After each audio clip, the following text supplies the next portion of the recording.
CGI Gavai साहब पर जूता मारने वाला, जूता फेंकने वाला या फिर हमला करने वाला या फिर जान से हमला करने वाला क्या कैमरे पे सच बोल सकता है? क्या उनके गुर्दे में इतना दम है कि कैमरे पर आकर सच बता दे?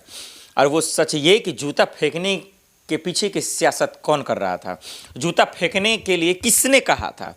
क्या वकील राकेश किशोर ने खुद ये फैसला किया था कि जूता फेंकना है, जूता मारना है या हमला करना है?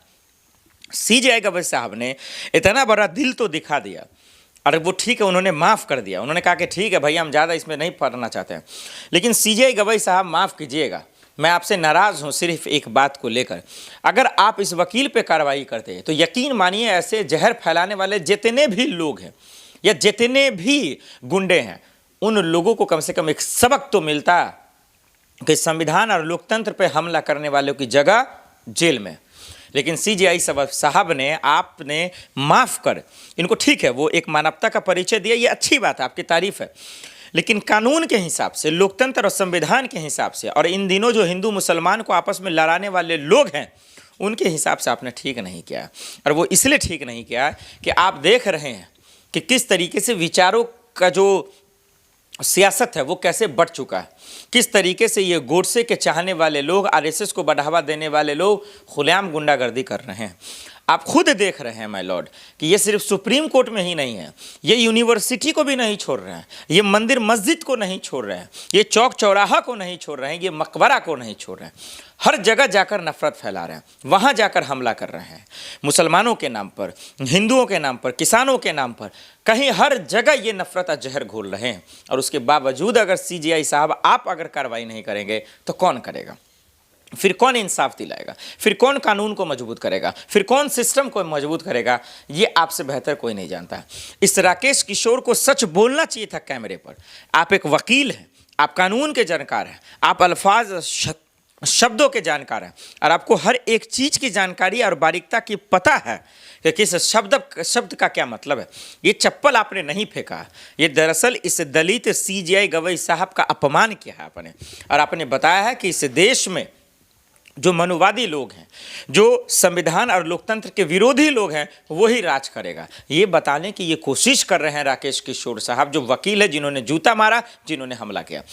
या फिर इनको ये बताना चाहिए, कैमरे पर आकर सच उगलना चाहिए, पूरी तरीके से उगलना चाहिए और बोलना चाहिए कि इनको किसने बरगलाया, कौन दरअसल सीजीआई गवई साहब पर हमला करना चाहता? क्या किसी सरकार के नेता का हाथ है? क्या सरकार में बैठे किसी मंत्री का हाथ है? क्या बीजेपी के किसी पिल्ले का हाथ है? ये बात वकील राकेश किशोर को बताना चाहिए था। इसमें डरने की क्या ज़रूरत है? आप तो कानून के जानकार है वकील साहब, आपने बता दिया कि हम नाराज़ थे एक फैसले से। अरे नाराज़गी अपनी जगह हो सकती है। क्या आप बताइए, राम मंदिर का जब फैसला आया तो क्या एक समुदाय पूरा खुश था? लेकिन न्याय का फैसला आया, न्याय के साथ, न्याय सर्वोपरि है, उसके साथ सारे लोग खड़े रहे।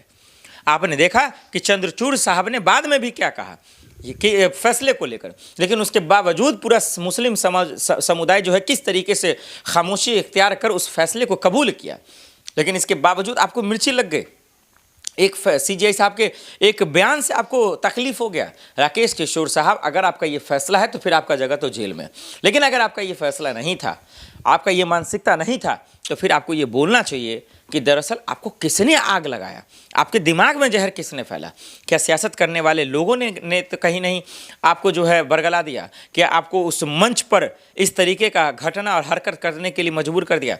ये बात राकेश किशोर साहब बताइए। और अगर आप नहीं बोलते हैं तो आपके साथ क्या कार्रवाई होनी चाहिए, हिंदुस्तान का सिस्टम क्या करना चाहिए था, वो अब हम आपको कैमरे पे बताते हैं। जूता फेंकने वाले वकील राकेश किशोर को तुरंत अरेस्ट कीजिए, तुरंत गिरफ्तार कीजिए। ये बात और ये आदेश और ये सोच दरअसल हिंदुस्तान के उन लोगों का है जो संविधान पर ईमान रखते हैं, जो लोकतंत्र की हिफाजत करना चाहते हैं और जो न्याय को सर्वोपरि रखते हैं। और जिन लोगों को सीजीआई गवई साहब, जो दलित हैं, जिनको इनसे नफरत है, वो लोग जश्न मना रहे हैं, कह रहे हैं वकील साहब ने ठीक किया है, ठीक ही जूता मारा है। मतलब सोचिए कि इस हिंदुस्तान में कितनी नफरत हो गई है, कितना नफरत को फैला दिया गया है घर घर तक। इसका आप एहसास कीजिए कि एक वकील जो सीजीआई गवई साहब पे हमला कर रहा है, जूते मार रहा है, इसके जूता फेंक रहा है, इसके बावजूद उन पर कोई कार्रवाई नहीं हो रही, कोई एक्शन नहीं हो रहा है। दिल्ली पुलिस क्या कर रही है? अमित शाह जी खामोश क्यों हैं? और देश के प्रधानमंत्री जी आप क्या कर रहे हैं? क्या आपको दुख नहीं हुआ? क्या आपको तकलीफ नहीं हुआ कि न्याय के मंदिर पर किस तरीके से जो है जूता फेंका गया, सीजीआई गवई साहब पर किस तरीके से जो हमला किया गया? क्या आपको ये अफसोस नहीं? क्या ये आपको दुख नहीं? मेरा मानना है ऐसे वकीलों के सोच को, ऐसे वकीलों के करतूत को जेल में डालना चाहिए और इनको बताना चाहिए कि ये गंदी सोच संविधान के लिए खतरा है, ये गंदी सोच सुप्रीम कोर्ट के फैसले के लिए खतरा है, ऐसी गंदी सोच बाकी बचे हुए वकीलों के कामकाज के लिए खतरा है, हिंदुस्तान में रह रहे लोगों के, नागरिकों के सोच पर यह खतरा है। ये लोग जहर फैलाने वाले लोग हैं। लेकिन अफसोस की बात है कि इस हिंदुस्तान का सिस्टम, कानून बस उन्हीं के लिए काम कर रहा है या उन्हीं के लिए समझ रहा है जो लोग जो है चंद पैसे पर जो है खेल करते हैं। सोचिए ना, जस्टिस यशवंत वर्मा आज तक जेल क्यों नहीं गया? आज तक वो गिरफ्तार क्यों नहीं गया? एक 5 रुपए के चक्कर में, 10 रुपए के चक्कर में बेकसूर लोग, गरीब लोग जेल में ठीक है, लेकिन जो गुंडागर्दी करते हैं, जो खुलेआम स्कैम करते हैं, घोटाला करते हैं, करोड़ों का घोटाला करते हैं, जो सिस्टम के साथ खिलवाड़ करते हैं, वो जेल नहीं जाते हैं। जो सीजीआई हमला साहब पे हमला करते हैं वो नहीं जाते हैं। असदुद्दीन ओवैसी साहब ने कहा साफ शब्दों में, कानून के रखवालों से कहा, अधिकारियों से कहा, दिल्ली पुलिस से कहा, अमित शाह जी से कहा, उनके कानून की जिम्मेदारी रखने वाले लोगों से कहा कि या किसी का बाप लगता है क्या कि आज तक जेल में नहीं गया, गिरफ्तार नहीं क्या? तो ये नाराजगी, ये गुस्सा हमारा आप समझ सकते हैं कि क्या बताता है। ये तमाम चीज़ें हमारा आप समझ सकते हैं कि ये नाराज़गी की क्या खबर है।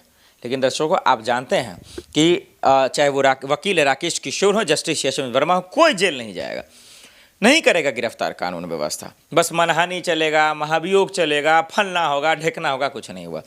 ये लोग जो लोकतंत्र की हिफाजत कर रहे हैं, जो संविधान की हिफाजत कर रहे हैं, जो इस मुल्क की हिफाजत कर रहे हैं, उन लोगों को दरअसल जो है जेल में भेजेंगे, उन पर जुल्म करेंगे, उन पर अत्याचार करेंगे। और जो इसके विरोधी हैं, जो सत्ता की दलाली करना जानते हैं, जो सत्ता के तलवे चाटना जानते हैं, उन लोगों की वाहवाही है। भैया जो करिए सब माफ़ है, टेंशन की कोई बात नहीं है। बृजभूषण शरण सिंह है, एक से बढ़कर एक आरोप लगेगा, वो जेल ना जाएगा। जस्टिस यशवंत वर्मा साहब है, करोड़ों का नोटों की गड्डी जल जाएगा, वो जेल नहीं जाएगा।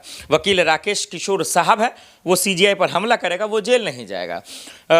यूपी में मकबरा है, फतेहपुर में, वहाँ भगवा झंडा लहराया जाएगा, फहराया जाएगा, बीजेपी के गुंडे बच जाएंगे, वो जेल नहीं जाएगा। हिंदू मुसलमान की राजनीति करने वाले और उसके नाम पर दंगा कराने वाले लोग जेल नहीं जाएगा। जेल कौन जाएगा? देश का बेरोजगार युवा जाएगा, किसान का बेटा जाएगा, मिडिल क्लास के बच्चे जाएंगे जेल में। इनका इस्तेमाल कर लेते हैं, वो बेचारे भूखे हैं, मासूम हैं, और उनके मजबूरी का ये लोग फ़ायदा उठाते हैं। लेकिन हिंदुस्तान ऐसे जालिमों को, ऐसे गुंडे पालने वाले लोगों को माफ़ नहीं करेगा। उम्मीद है कि माय लॉर्ड में बैठे लोग जो है इस बात को समझेंगे और परखेंगे और ऐसे लोगों को सीधा जेल में भेजेंगे, क्योंकि हिंदुस्तान वाकई में इन लोगों को माफ़ नहीं कर सकता।